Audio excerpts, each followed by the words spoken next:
indica que la diabetes mellitus es una enfermedad bastante prevenible, ¿no? Correcto. ¿Qué vamos a ver hoy día? Lo que es diabetes, ¿no? La resistencia a la insulina, que primero sabemos que un paciente puede tener resistencia a la insulina y posteriormente esto avanza y se convierte en una diabetes, ¿no? ¿Cuáles son las consecuencias tanto agudas como crónicas que se pueden ver en un paciente mal cuidado, podríamos decir, ¿no? Que no tiene un buen control glucémico? ¿Cuáles son estas consecuencias que se dan? Y cuál es el manejo tanto metabólico como nutricional, ¿no? Básicamente acá es algo práctico para ustedes y con los puntos claros, ¿no? Para que no se puedan confundir y sobre todo lo que van a usar al futuro o lo que necesitan saber, ¿ya?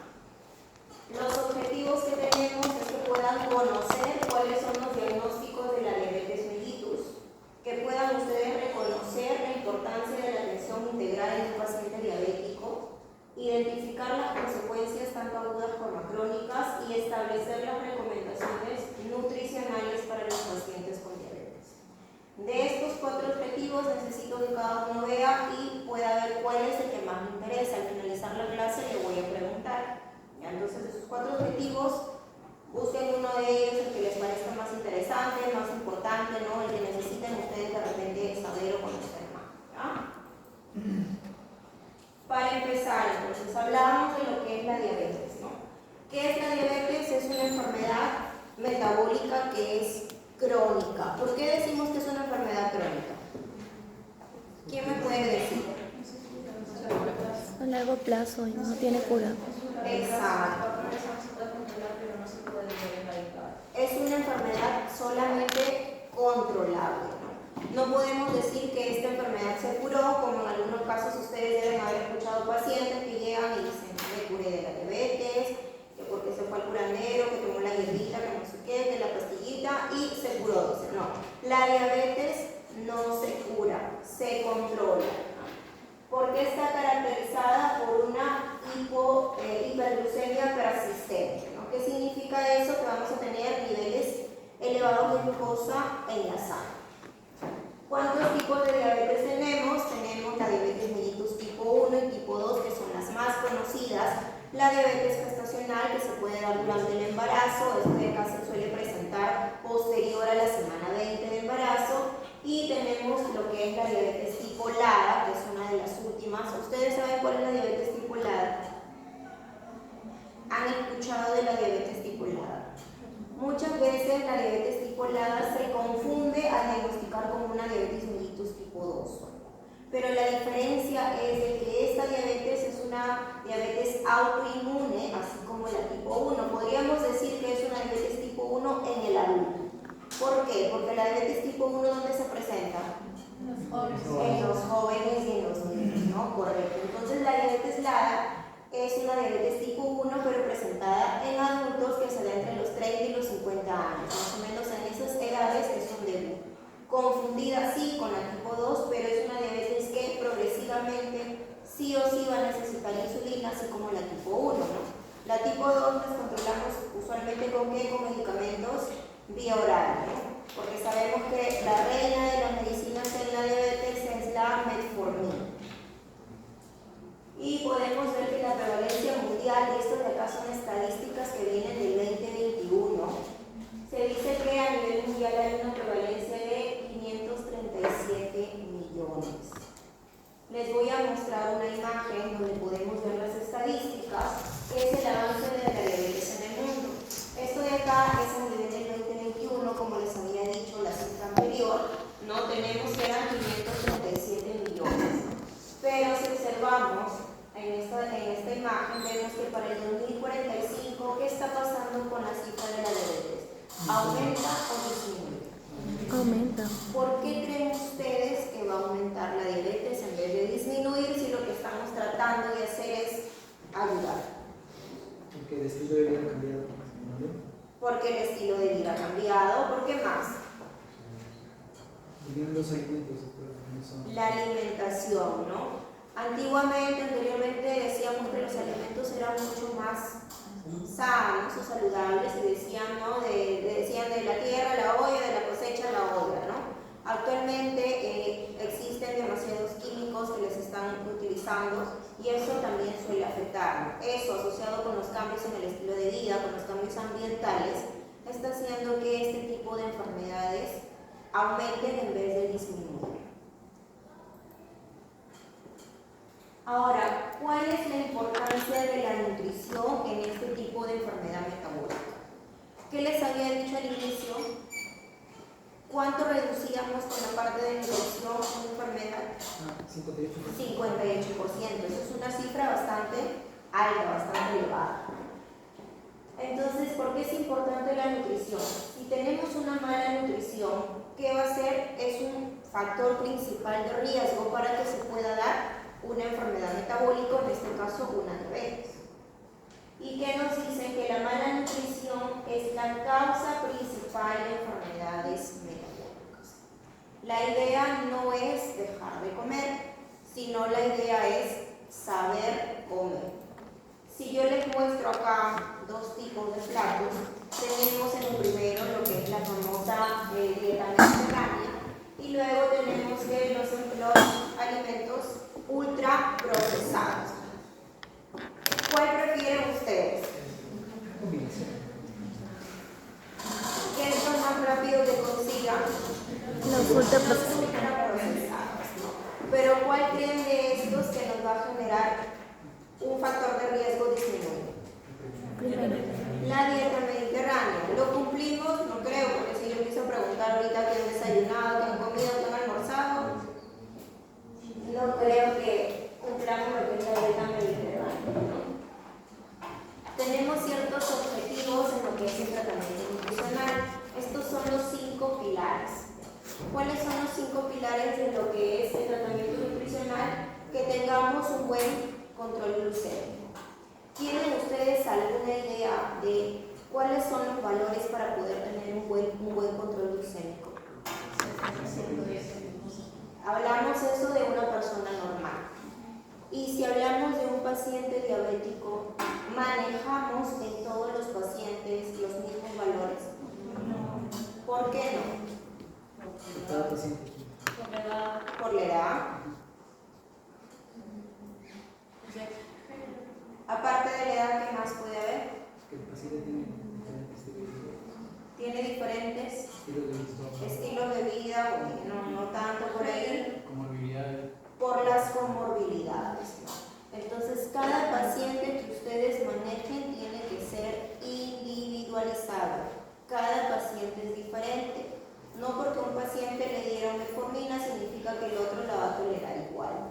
Ustedes tienen que evaluar a cada uno de sus pacientes. El segundo pilar es que mantengamos un peso adecuado, ¿no? Y eso lo vemos también, podemos tenerlo. Un poco es que dijeron en las clases anteriores cuando hablábamos de lo que es la evaluación nutricional.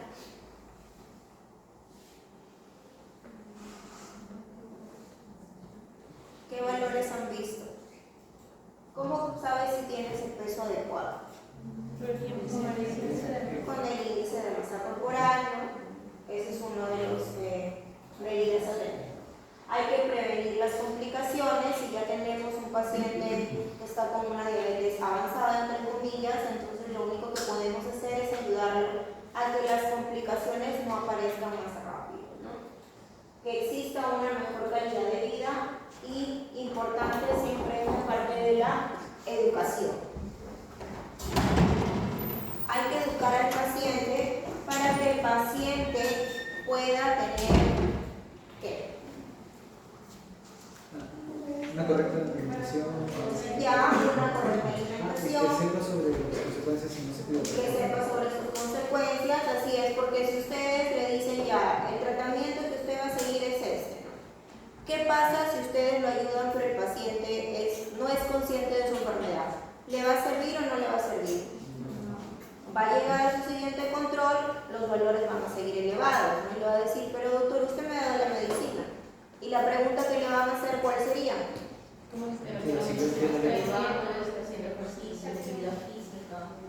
¿Qué está comiendo? ¿Está realizando ejercicio? Exacto. Entonces va acorde. Por eso es importante que ustedes eduquen a su paciente. Acá tenemos los criterios de diagnóstico de diabetes y esto es según el ADA del 2024. ¿Cuáles son los criterios? Mayor de 6, mayor o igual de 6.5, glucosa plasmática en ayunas mayor o igual a 126, glucosa postprandial de 2 horas mayor o igual a 200 y una prueba aleatoria de glucosa plasmática también mayor o igual a 200. Si yo en ayunas tengo 125, no tengo diabetes, ¿verdad? Pero ¿qué más tengo que hacer? ¿Qué me recomendaría?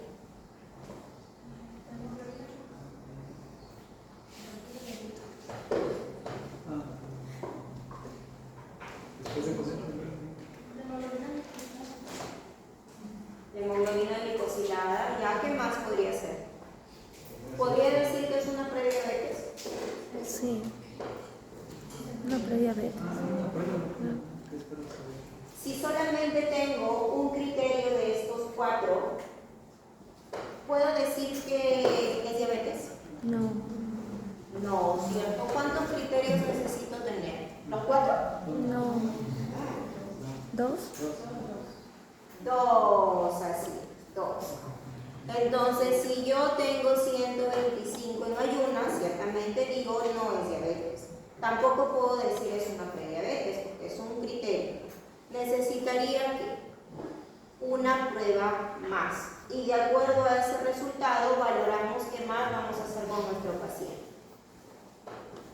Entramos a la parte de lo que es la fisiopatología de la diabetes. Ustedes han llevado fisiopatía, me parece, fisiología, ya eso ya lo saben.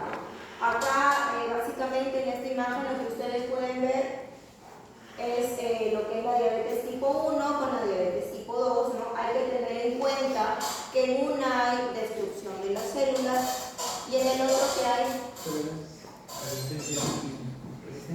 ¿Pero por qué se da?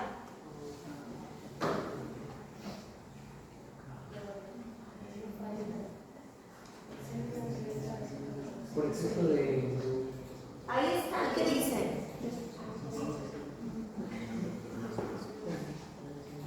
En la tipo 1 las células se destruyen y en la tipo 2 no funcionan adecuadamente, hay una disfunción celular. Ahí estaba, chicos, ya ves, no leen ustedes. Si entramos en lo que es la fisiología de la insulina, nosotros vamos a pensar que la insulina es como si fuera la llave para entrar a la célula, en este caso, no vamos a entrar a la célula. Entonces, ¿qué hace la insulina en la célula? Si es la llave, ¿qué va a hacer? Abrir y cerrar la puerta. Entonces, lo que hace la insulina es que abra la puerta y ¿quién entra? Los GTP4 no entran y ahí es donde empieza a funcionar todo el tema del aumento de la glucosa, la disminución de la glucosa, ¿no? Que va a ayudar en el cuerpo. Entonces, ¿qué es la insulina? La insulina ustedes saben que es una hormona anabólica que va a facilitar, como dicen, la entrada de la glucosa a las células, que va a inhibir la glucosa hepática y va a promover a lo que son la síntesis de las proteínas y los lípidos. La diabetes tipo 1, ¿qué decíamos? Que la diabetes tipo 1 es destrucción celular y es una diabetes autoinmune que se presenta en niños y jóvenes, ¿no? En este caso hay un déficit absoluto de insulina. Como ustedes pueden observar en la imagen, vemos a un niño, en realidad, ¿no? A un niño que está con su bomba de insulina, ¿no? Porque en este caso, este tipo de pacientes con diabetes tipo 1 tienen que vivir con su bomba de insulina, por lo mismo que no la producen, no hay la insulina. Inicia en la juventud y van a depender de lo que es una insulina exógena. En la diabetes mellitus tipo 2, en este caso ¿qué había? Disfunción celular, o sea, casi se da lo que es la parte de la resistencia a la insulina y va a haber una hiperglucemia progresiva. Esto es un círculo. Primero se da la parte de la resistencia a la insulina, va provocando lo que es la disfunción, provoca la hiperglucemia y lleva a lo que es la diabetes, ¿no? Entonces es un círculo como si fuera un círculo vicioso. Este está asociado a ¿qué? Sabemos en lo que es obesidad y sedentarismo. insulina, que les decía que esto era previo a poder tener una diabetes mellitus tipo 2 como tal, ¿no? En este caso, acá la respuesta celular está disminuida a la insulina, hay un aumento también de glucosa en la sangre, hay compensación con lo que es un hiperinsulinismo. La glucosa al estar aumentada, ¿qué va a provocar? Que la insulina trabaje más y empiece a aumentar más, ¿no? ¿Para qué? Para poder compensar en el cuerpo. Y como hemos dicho, este es un factor clave para la diabetes tipo 2, ¿no? La resistencia a la insulina tiene cierto tipo de síntomas que son realmente muy parecidos ya a una diabetes mellitus tipo 2, ¿no? Hay cansancio, hay sueño, ¿no? Lo que le decimos el sueño corto, ¿no? Así ustedes de repente, pero yo me imagino que ustedes es porque estudian, no por otra cosa, ¿no? Y lo que mencionábamos anteriormente, el hiperinsulinismo, pero hay un hiperinsulinismo compensatorio, que como observan en la imagen, ¿qué pasa? La insulina aumenta, pero en este caso la glucosa se mantiene normal. No hay un aumento de glucosa. Eso es un hiperinsulinismo compensatorio. O sea, la insulina aumenta para que la glucosa se mantenga normal, ¿no? Y en este caso es una etapa de una prediabetes. ¿Por qué? Porque ¿qué va a provocar? Si hay aumento de insulina, ¿qué provoca en las células? ¿Qué nos dice ahí? Agotamiento de las células. O sea, las células se cansan. Así como cuando uno hace ejercicio, a más ejercicio, se llega a cansar y ya no realiza lo mismo. Eso pasa en el hiperinsulinismo compensatorio. Tanto aumento de insulina para tratar de mantener las glucosas en los niveles normales hace que las células se lleguen a cansar. Existen diferentes factores que son factores modificables y no modificables, ¿no? Que ustedes los pueden observar acá en la tabla. ¿Cuál tenemos más? Tenemos lo que son los factores modificables, ¿no? En este caso es el sedentarismo, el sobrepeso, tener las glucosas basales altas, ¿no? El hecho de tener un síndrome metabólico, la presión arterial también hay que estarla cuantificando, el HDL bajo, factores dietéticos, ¿no? Triglicéridos altos, de repente sí, en la parte de lo que es el embarazo, se puede dar también cuando la mamá tiene una diabetes gestacional. Esto saben que a futuro también el bebé puede tener diabetes, ¿no? Y lo que son factores inflamatorios. En los no modificables tenemos lo que es raza, historia familiar, o sea, la parte genética, edad, sexo, historia de diabetes gestacional y síndrome de ovario poliquístico. De estos de acá, de los factores modificables, ¿cuántos factores tienen ustedes?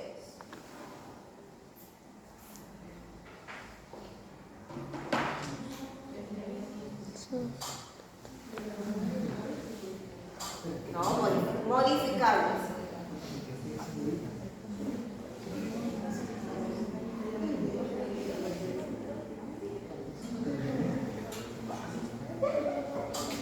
Entonces, así que vayan pensando, vayan pensando. Sedentarismo, uno, ya. Sobrepeso, es un polaridad. Factores ambientales, puede ser, no sé. Sí, dietéticos, de repente sí tienen todos. Síndrome metabólico, ¿no? El síndrome metabólico es cuando existe una agrupación de factores que nos va a llevar a lo que es un riesgo cardiovascular. Existen criterios para saber si tenemos un paciente con un síndrome metabólico. Estos criterios son los ATP3. Tenemos cintura, circunferencia de la cintura en hombres mayor de 102 y en mujeres mayor o igual de 88. Triglicéridos mayor de 150. HDL, que es el colesterol bueno o malo.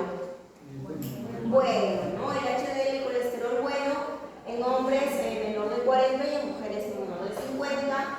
Presión arterial mayor o igual de 130/85 y la glucosa en ayunas mayor o igual a 110. Pregunto nuevamente, de acuerdo a estos criterios, ¿cuántos criterios creen que deben existir para que podamos decir que existe un síndrome metabólico? 2, dicen. 3. 3. ¿Y cuáles son? ¿Cuál es el principal? ¿Es 1 más 2? Glucosa, dicen. ¿Quién? A ver. Colesterol. El HDL. HDL o glucosa. HDL y glucosa. Es circunferencia de cintura más 2 criterios más. Con eso podemos decir o saber si estamos frente a un paciente con un síndrome metabólico. ¿Y pueden haber diabéticos sin esas medidas? Entonces eso ya. Lo que pasa es que esto es un síndrome metabólico, es una enfermedad como tal. La diabetes es otra enfermedad. No te vayas a confundir. Sí. Claro. Prevención con nutrición. Estos de acá son estudios que se han realizado, donde ven que el hecho de tener una buena nutrición, cómo es que va a reducir el riesgo de lo que son las enfermedades cardiovasculares y enfermedades metabólicas. ¿Va? Vemos acá que se hizo un estudio en Estados Unidos, donde si existe una buena nutrición, la reducción con la dieta nos dice que es en un 58%. Algo que ya les había mencionado en la primera frase, ¿no? Pueden reducir un 58% con una buena nutrición y con actividad física. Un estudio en Finlandia nos dice que podemos reducir el riesgo en un 43%, en China en un 51%. ¿Y cuál es la conclusión entonces con estos tres estudios? Que el estilo de vida funciona. ¿Ya? Pero es lo que a muchos nos cuesta, o es a la que mayoría les cuesta realizar un buen estilo de vida, ¿no? ¿Cuáles son las consecuencias de la diabetes? Primero es la hipoglucemia. ¿Cuándo hablamos de hipoglucemia? Baja, sí, ya sé, pero menor a cuánto. 60, alrededor de 60. Menor de 60. De estas tres consecuencias, ¿cuál es la que mataría más rápido a un paciente? La cetocidosis diabética, cetocidosis diabética. La hipoglucemia. La hipoglucemia mataría más rápido a un paciente, mientras que una cetocidosis puede hacer que el paciente muera en horas. Esa es la gran diferencia. Entonces acá ustedes me han dicho, ¿no? Hipoglucemia es glucosa menor de 70. ¿Cuáles son los síntomas que puede tener un paciente con hipoglucemia? Confusión.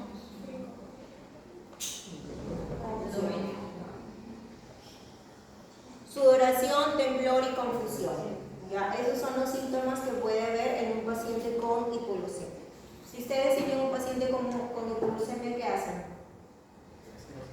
Dextrosa, dice, ya. Un dulcecito, ya. ¿Qué más? En este caso, para el tratamiento usamos la regla de 15-15.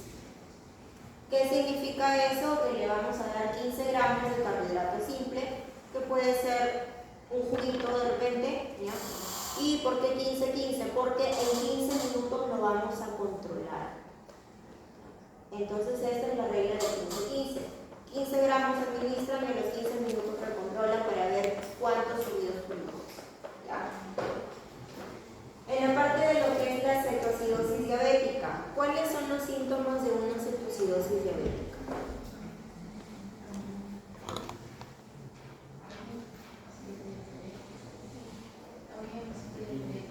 También. ¿Qué más? ¿Qué es clásico de una cetocidosis diabética? Dilo. ¿Qué dijiste? A ver. Aquí.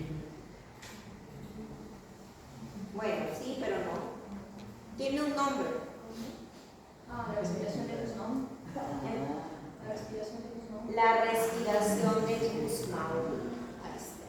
Respiración de Kussmaul y aliento cetónico, ¿no? ¿Cómo pueden saber? Afrutado. ¿Y cómo diferencio una cetocidosis diabética de un síndrome hiperosmolar?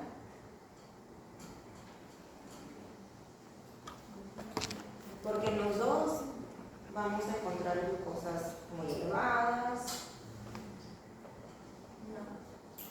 Ya, un AGA, pero ¿por qué? ¿Por qué un AGA? ¿Qué estás buscando en tu AGA? Alteración de pH, Ya, los dos encuentras alteración de pH, lactato. ¿Qué vas a ver? ¿A dónde te vas a ir? Síndrome hiperosmolar. ¿Qué van a buscar? La osmolaridad. Y aparte de eso, lo que la diferencia también es que por lo mismo que es un síndrome hiperosmolar, vamos a encontrar un paciente deshidratado.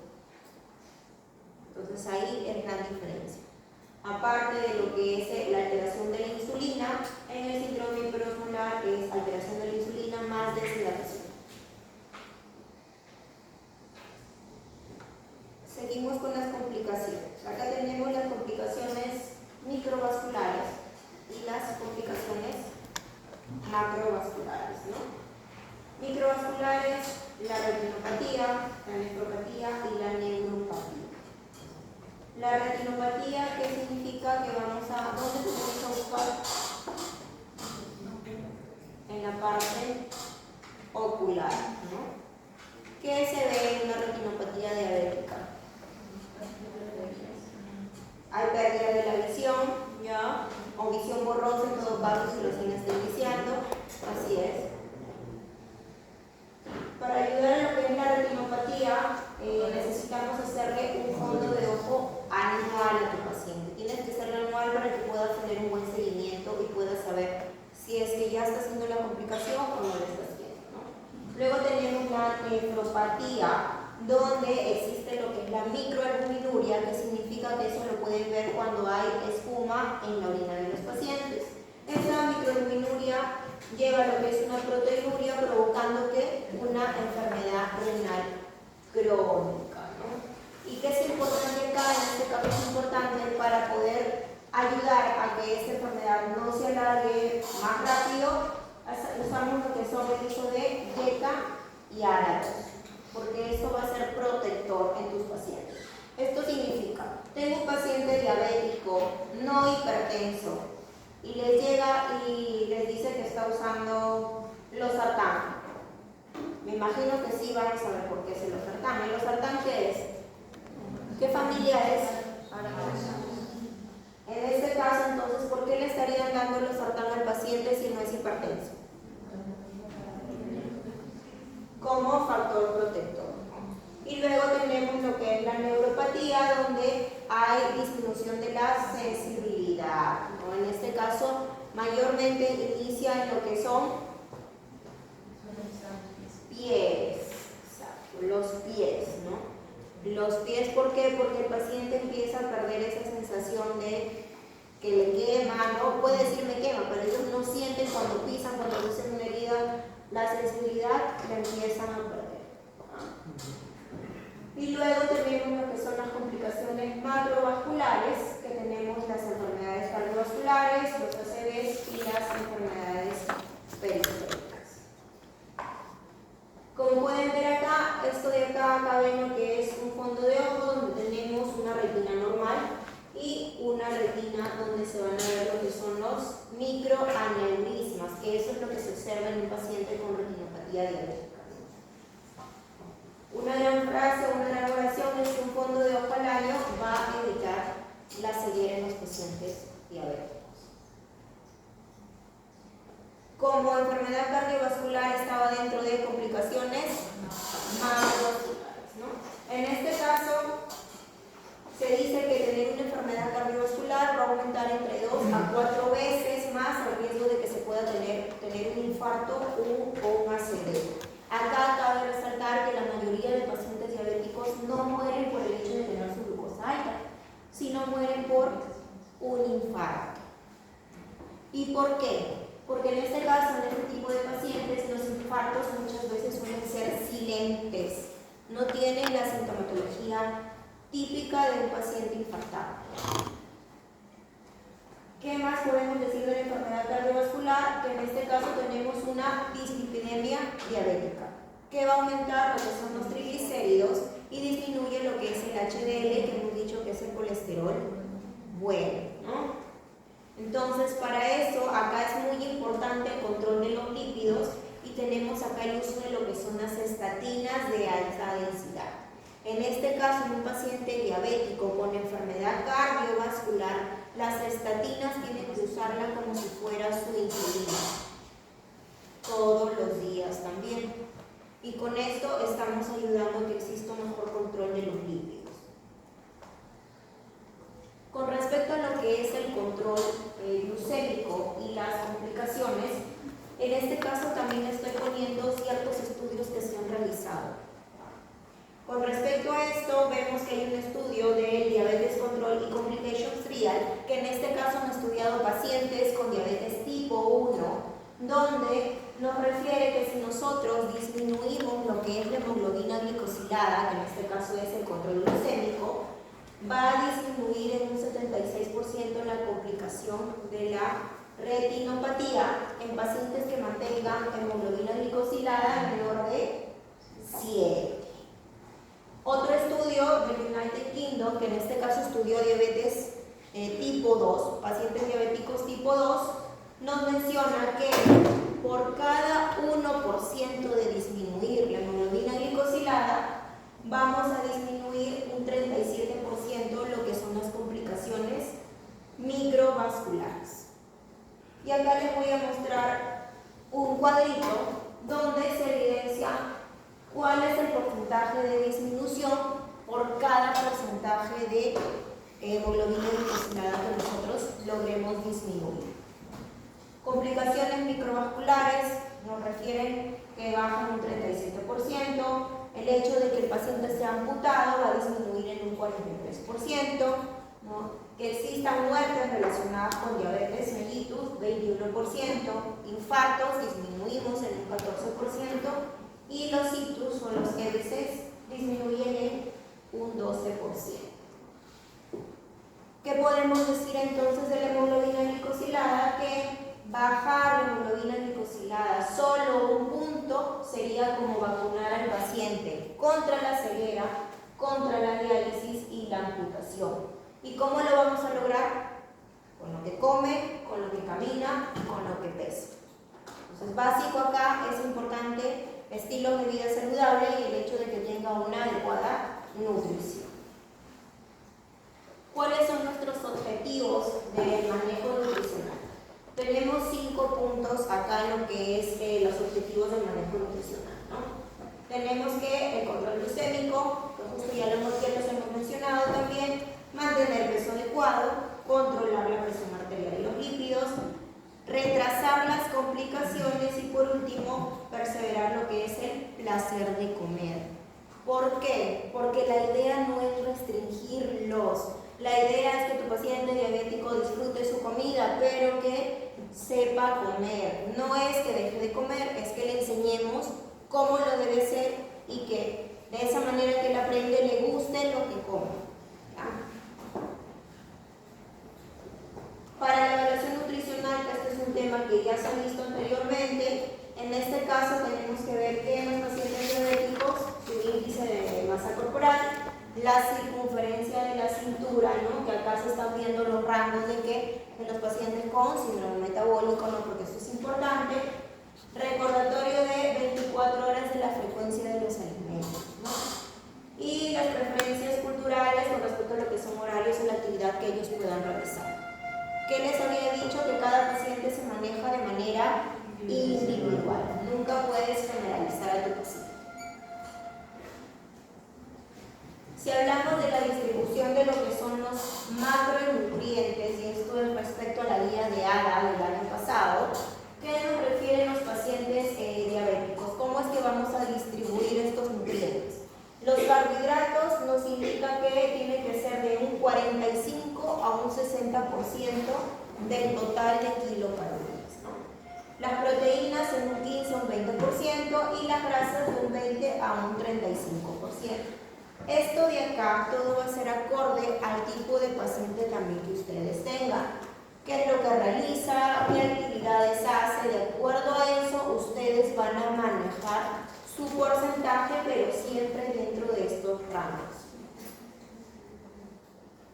El índice glucémico que le hemos mencionado anteriormente, ¿no? ¿Qué nos refiere el índice glucémico? Un índice glucémico menor o igual de 55, estamos hablando de un índice glucémico bajo, ¿no? Y en este caso, consumo de qué vamos a poder dar, consumo de lo que son legumbres, cereales integrales. ¿Cuáles son las legumbres?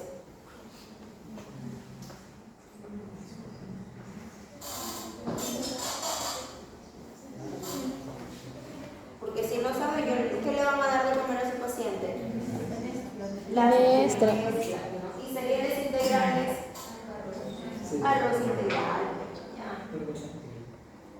Índice glucémico entre 55 y 69 es medio, y en este caso puede haber arroz blanco, miel, y un índice glucémico mayor o igual de 70, pan blanco, ya se puede dar, ¿no? Hay papas fritas, no dice por qué, porque eso es lo que provoca que los índices glucémicos estén elevados.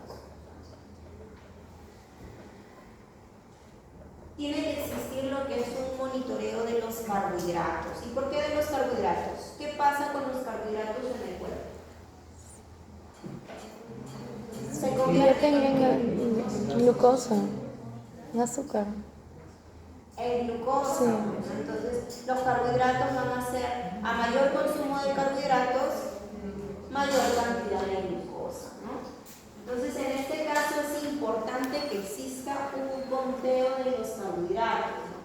Controlar la cantidad de carbohidratos en cada comida. Para eso, por eso es que existen lo que son los porcentajes que ustedes van a dar a su paciente para que puedan cuantificarlo. Reducir el número e intensidad de episodios de hipoglucemia, ¿no? Porque si tenemos un paciente que nos hace hipoglucemias seguidas, en este paciente, ¿le van a restringir los carbohidratos? No. ¿Permite una mayor flexibilidad de las comidas? Sí, es cierto. ¿Por qué? ¿Por qué creen que los carbohidratos van a permitir una mayor flexibilidad de las comidas?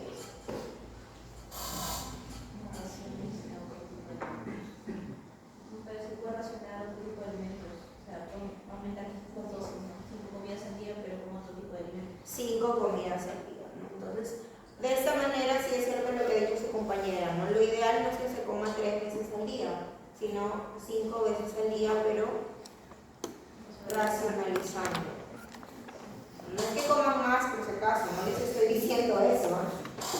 Perdón, la comida, las 3 comidas principales deben ser grandes y las 2 chicas, o sea, de la media mañana y de la tarde, no puede ser chica, una fruta, por ejemplo, ¿no? Eso es lo que más recomendamos, ¿sí? Con respecto a las proteínas, ¿cuáles son las recomendaciones que se dan? En este caso, la recomendación es que se dé proteínas de 0.8 a 1 gramo por kilo de peso al día, que esto va a venir a ser de 15 a 20% de las kilocalorías. No aumentan la glucemia si tienen un control adecuado. Si tenemos un paciente que se está controlando adecuadamente, el hecho de consumir proteínas no significa que va a aumentar su glucosa. Pero sí tenemos que tener precaución en los pacientes que exista nefropatía diabética. Acá no les podemos dar más del 0.8 gramos por kilo. Porque ¿qué va a provocar la proteína en los riñones?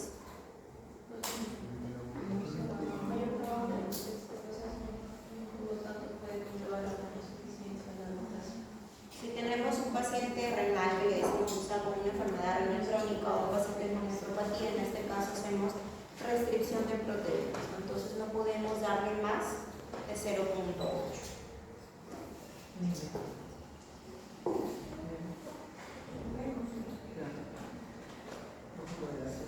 No, 0.6.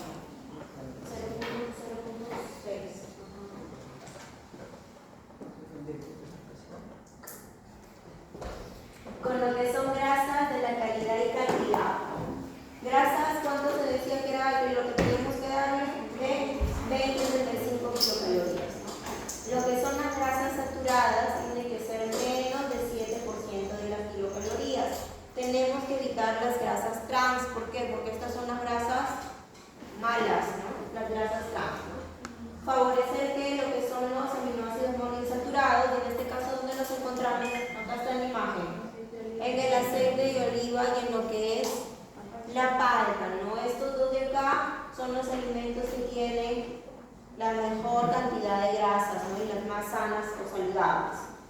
Hay que consumir lo que es el omega 3, que el omega 3 se encuentra en lo que es el pescado azul. Se recomienda de 2 o 3 veces por semana. Fibra dietética, ¿no? La fibra dietética ya es un beneficio que se ha demostrado en realidad. ¿Y cuál es la meta del consumo de fibra dietética? Esto en realidad es a nivel general, ¿ya? Ustedes también deberían tener esto en cuenta. La meta es que se pueda consumir entre 25 y 35 gramos al día de fibra dietética, ¿no? Tiene que ser soluble, ¿no? En este caso la fibra dietética soluble. ¿Cuál es una fibra dietética soluble?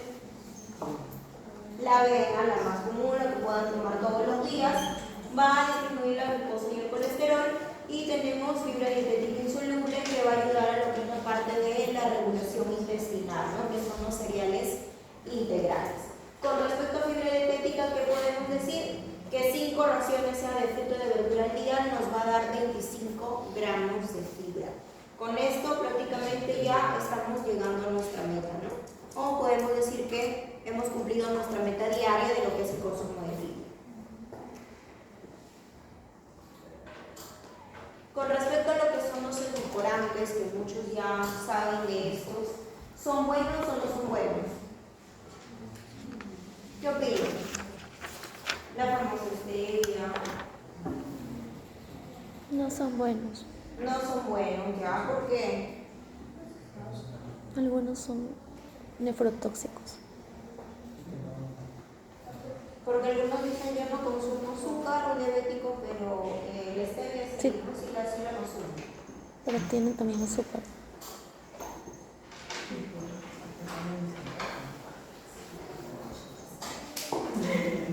Dentro de los edulcorantes tenemos 2 tipos, los no calóricos y los calóricos, ¿no? En los no calóricos, los ejemplos, los más conocidos, el stevia, sucralosa y la sacarina, ¿no? Que son seguros, bueno, según la ADA nos dice que sí, son edulcorantes seguros, pero una cosa es que sean seguros y otra es de que qué nos puede producir al consumo. Y luego tenemos los calóricos, en este caso tenemos la fructosa y el sorbitol, que se tienen que limitar por efectos gastrointestinales y calóricos, ¿no? Por lo mismo que su nombre lo está diciendo, son calóricos. Pero con respecto a estos edulcorantes, que en realidad son artificiales, ¿no? Sabemos que son artificiales. En este caso, nos dice, ¿qué nos dice de los edulcorantes artificiales? Que no elevan directamente la glucosa en la sangre, a diferencia de los hidratos de carbono, que sí le elevan, pero, acá hay un pero, no se ha demostrado que mejoren el control glucémico en personas con diabetes a largo plazo. Y más bien, ¿qué pueden hacer? Empeorar. Entonces, sabiendo esto, ¿ustedes recomendarían a sus pacientes diabéticos el consumo de edulcorantes? No. No. Ustedes le pueden decir, bueno, sí es algo seguro, pero no es algo que usted deba consumir, porque a futuro esto no le va a ayudar.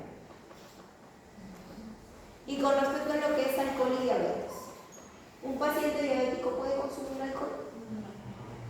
No. Gran pregunta, ¿no? Porque hay muchos que dicen, ya, un poquito, no sé. Alcohol y diabetes, ¿no? Existe riesgo que un paciente pueda provocarle una hipoglucemia, ¿no?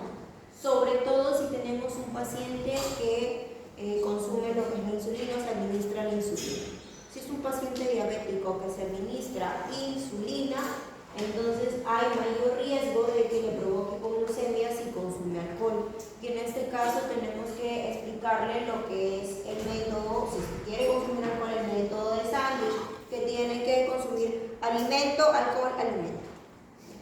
No puede dejar de comer para evitar la hipoglucemia. No debería, pero muchas veces es difícil decirle si es un paciente que le gusta tomar un traguito, entonces explicarle eso.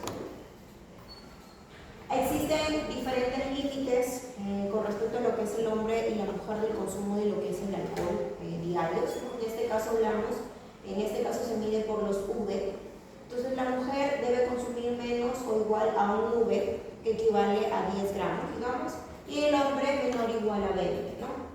Como mencionaba anteriormente, lo de sándwich siempre tiene que ser con alimento. evitar si es que ya existe lo que es el riesgo de las hipoglucemias nocturnas. Acá podemos observar el cuadrito, justo lo que les estaba mencionando de las cantidades. Entonces, en la mujer el consumo debe ser menor o igual a 10 gramos y en el hombre a 20 gramos, y podemos ver las equivalencias, ¿no? Las equivalencias que hay. Un chupito que son al 40%, que en este caso que es el 40%, me parece que te lo da el whisky, creo que está el 40% de alcohol, serían 30 mililitros, que se conoce como chupito, 30 mililitros, ¿ya? La media copa de vino, que son 25 mililitros, esto te equivale a un 10% de alcohol, ¿ya? Y luego tenemos una caña que es el 5%, 250 mililitros, ¿no? Entonces, si vemos las cantidades, o sea, la mujer consume la mitad de lo que consumen los hombres, ¿no? Estas son las cantidades que se deben aceptar, menores, para que no exista un mayor riesgo de mortalidad. Ahora vemos lo que es la parte del sodio y los nutrientes, ¿no? El sodio en realidad en la parte de pacientes diabéticos sí es importante, porque sabemos que los pacientes diabéticos muchas veces están asociados a qué enfermedad.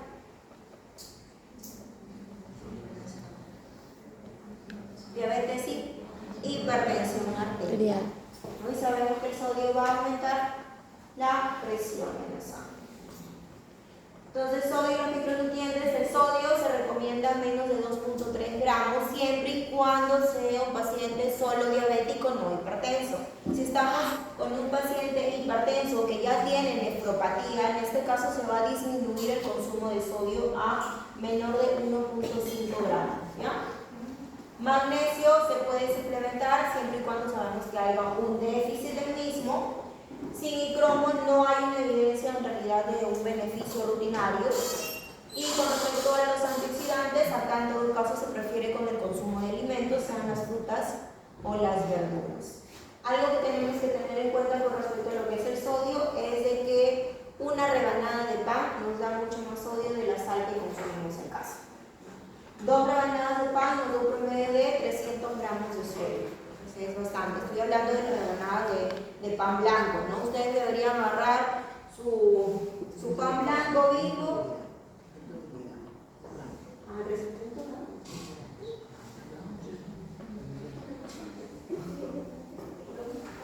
Ustedes tienen que agarrar tanto lo que es el pan de molde blanco y el pan de molde integral y evaluar en lo que son los componentes. Van a ver las grandes diferencias que hay.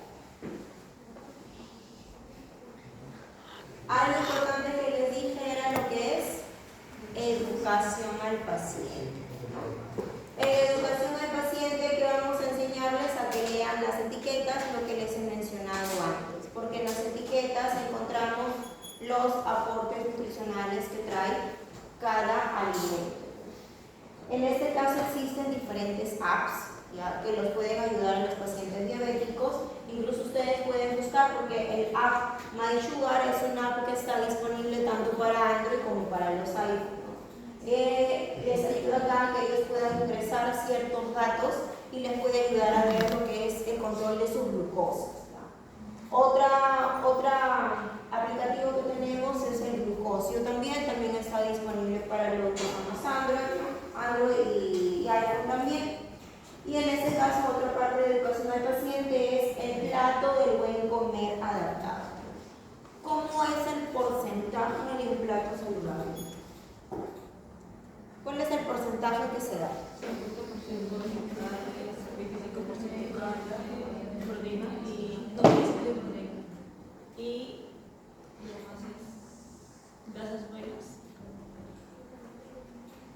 Carbohidratos. Por 25%. El plato es 50, 25, 25. 50% se dice que tiene que consumir de lo que son ensaladas frescas. Ensaladas frescas. O sea, la mitad de su plato tiene que ser ensalada fresca. Y si hablamos de lo que es una ensalada cocida, en este caso sí tenemos que medirlo. Y se mide por tazas. Solamente sería una taza. 25% va a ser lo que es la parte de la proteína, o sea, un cuarto de su plato, que estamos hablando de lo que son las carnes, ¿no? Sea carnes blancas, sea carnes rojas, no sea carnes azules. Pero si hablamos de carnes rojas, ¿cuál es la restricción que tenemos ahí? carnes rojas? 3. A ver.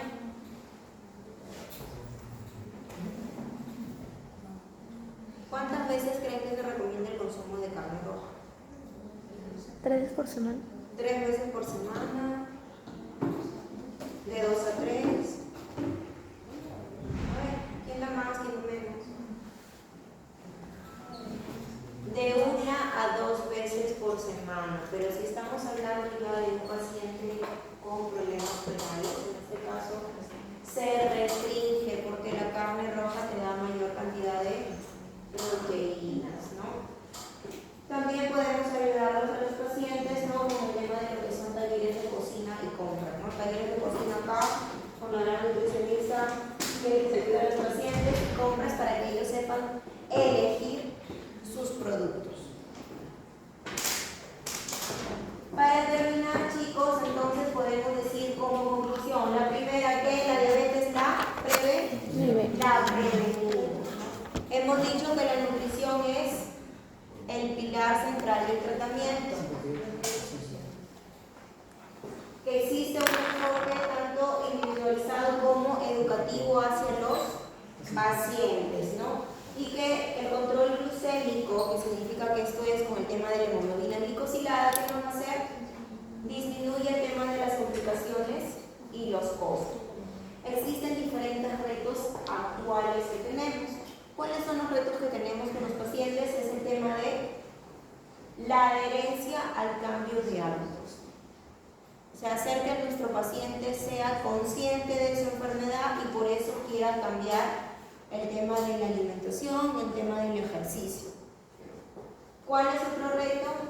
La inseguridad alimentaria. Si yo como menos, no, eso no es bueno para mí, no me está aportando lo que debo, ¿no? Eso es lo que suelen decir, ¿no? No, si como menos voy a bajar de peso mucho, ¿no? Entonces, hay inseguridad alimentaria. Luego las famosas creencias populares, por ejemplo, que los carbohidratos son malos, que en realidad sabemos que no lo son. Simplemente hay que saber darles la cantidad adecuada. Y por último, el tema de lo que es nutrición y nutrición personalizada, que esto también ya tiene que ver con lo que es la parte de ¿cuál es el nombre? Nutrigenómica, ¿no? Si ustedes pueden observar acá, esto de acá es un kit genético. A futuro, más o menos podemos decir quizás en unos 5 años, esto es algo que se va a utilizar ya. Los kits genéticos, ¿no?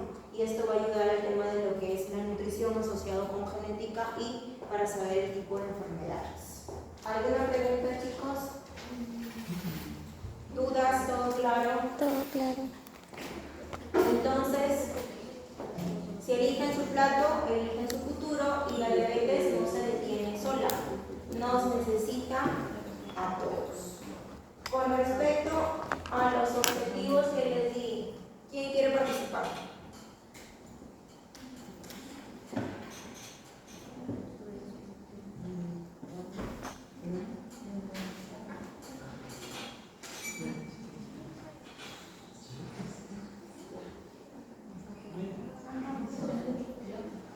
¿Qué objetivo hablan?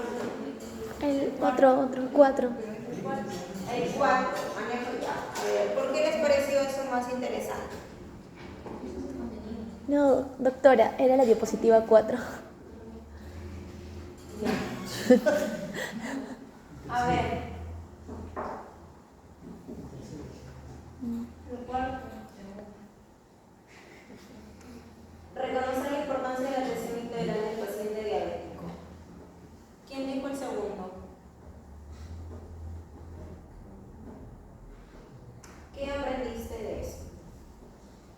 Como se ha mencionado, el paciente tiene que ser tratado de manera individual y lo más importante es que al conocer cómo voy a brindar el tipo de atención al paciente voy a ganarme su confianza de esta manera, poder concientizarlo, porque eso es la parte más difícil que se trabaja con el paciente, para que justo se dieran al nuevo estilo de vida, porque van a haber varias restricciones y sobre todo con una persona, si de por sí en los niños es un poco difícil cambiar sus hábitos, en el adulto es mucho más, entonces creo que es importante más. ¿Quién dijo el 4? A ver, establecer las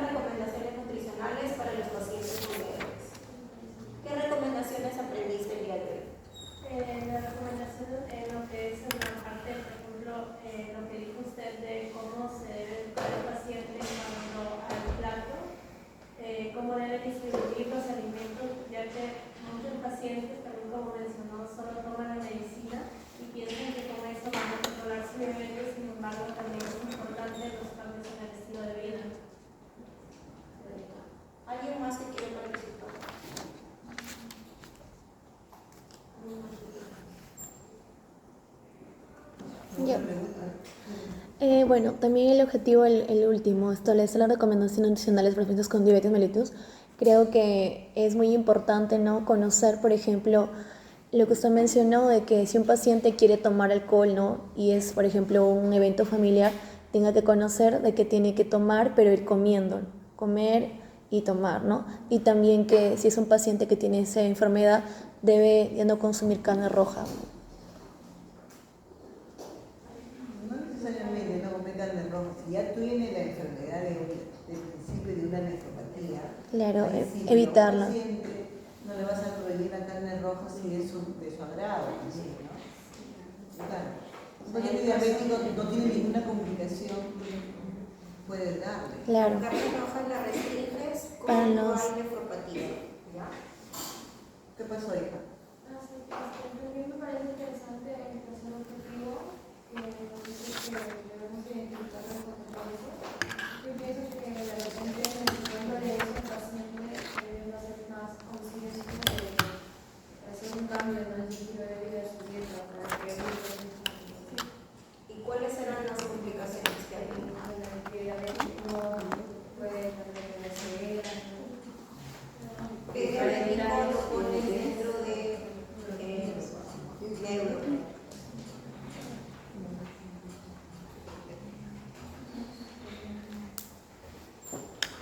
¿Alguna aclaración en cuanto a la nutrición? ¿Quisieran saber más? La doctora les comentó de un plato saludable, ¿recuerdan? 50, 25, 25. ¿Sí? Sí. Donde quería yo aclarar que no solamente era ensaladas, también lo podemos hacer en otro tipo de verdura. O sea, la verdura la podemos consumir en otro tipo de preparación, no solamente en ensaladas, ¿no? Porque muchos, ustedes ninguno come ensaladas, se mueren de hambre si son diabéticos. Se desnutren acá. Ninguno come, el otro día les pregunté, 2 o 3 comían ensaladas, verduras, nada más, ¿no? Frutas menos, o sea, ni fibra comen. ¿Qué han almorzado hoy? Ensalada de tomate. Entonces, claro, entonces chicos, es importante el consumo si el plato saludable, 50, 25, 25, y dentro de esos 50, ¿no? De verduras, pero no solamente en ensaladas. La verdura la podemos comer, que bien es cierto, sancochada con una cantidad, ¿no? Controlada, pero podemos consumir en otra preparación, en soufflés, ¿no? O sea, hay diferentes formas de consumir verduras. Porque si tú le das en ensalada o en sopa de verduras, el paciente no la come, no quiere. Dice, no, eso no quiero yo. Entonces tienes que dar la forma cómoda, ¿ya? Y la verdura también, las frutas también, ¿no? ¿Cuánto dijimos? Sí. Doctora, pero es cierto de que las sopas y las verduras pierden su valor nutricional porque están ya muy cocinadas. Dependiendo, porque si tú sabes que las frutas, que las verduras tenemos vitaminas, ya hemos hecho la clase, la doctora hizo la clase, ¿no? Eso no lo han hecho. Hoy día lo hacemos ahorita. Sí, ahorita lo hacemos siempre, yo la hago, pues, ¿no? Hay verduras, hay vitaminas tipo y las hidro, ¿sí? Entonces, dentro de las tipo, puedes sancochar las verduras y no se pierde su valor nutritivo. En cambio, en las hidro, sí. Entonces, pueden hacer, ¿no? Pero no es recomendable, por ejemplo, a muchos no les gusta la verdura sancochada, les gusta cruda mejor, o al dente, ¿no? Por ejemplo, el brócoli lo quieren al dente mejor, ¿no? El brócoli con flor, el pimiento que son crudo, ¿no? O sea, así, ¿no? O sea, que sancochado pierde, el pimiento sí pierde su valor nutritivo porque el pimiento es rica fuente de vitamina C, ¿no? Entonces, al someter a la cocción ya estamos perdiendo la vitamina C. Sí, bueno, si ustedes primero me dicen una mazamorra de naranja, ¿no? Yo prefiero comer la mazamorra natural, o sea, la naranja natural, perdón, que hacerla en mazamorra, ¿no? Porque ya se perdió la vitamina C, ¿no? La vitamina C se amortiza, se pierde, tiene al toque, y si se le mete a cocción, mucho más, ¿no? ¿Sí? Entonces, eso quería aclarar yo, que las verduras las podemos comer en diferentes formas, ¿ya? En medio plato, sí, es cierto, y en cuanto, si nosotros comemos, hablaba del índice glicémico alto, no sé si ustedes se dieron cuenta ahí, decía índice glicémico alto. ¿Qué alimentos vieron ahí? En su memoria, a ver. El arroz blanco.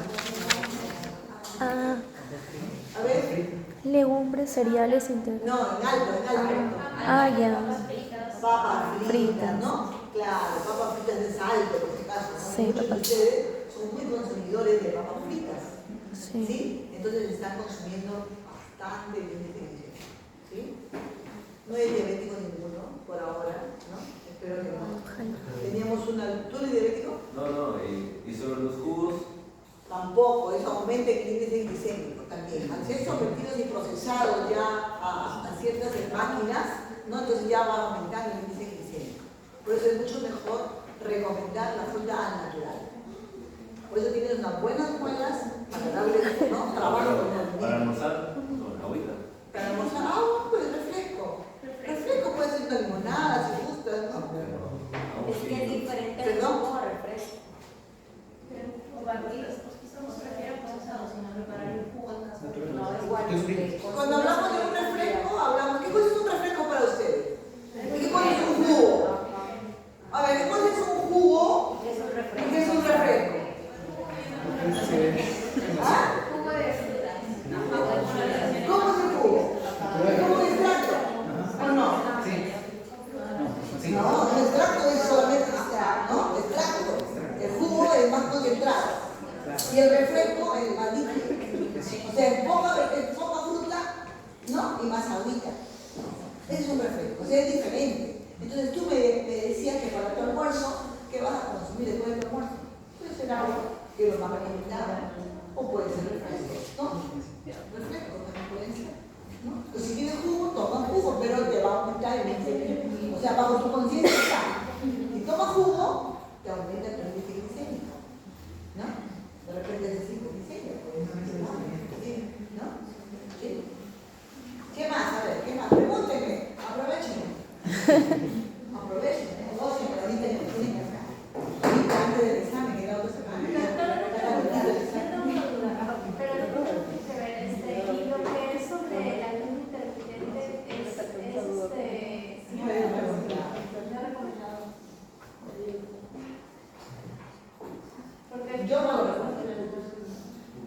No sé, la doctora desde el punto de vista médico, ¿qué piensa del ayuno intermitente? La doctora. Tampoco. ¿Para qué vas a hacer ayuno intermitente? O sea, es una dieta de rebote. O sea, si quieres hacer eso, o te haces una gastritis después también. Sí. O sea, no es recomendable. Hay muchos de ustedes, ay, no vas a hacer ayuno intermitente, de 12, 14 horas, ¿no? Y después se mueren de hambre. Se mueren de hambre, ¿no? Terminan en el gasto, ¿no? Entonces, no es recomendable. ¿Sí? Entonces, lo más recomendado es comer sus 3 comidas principales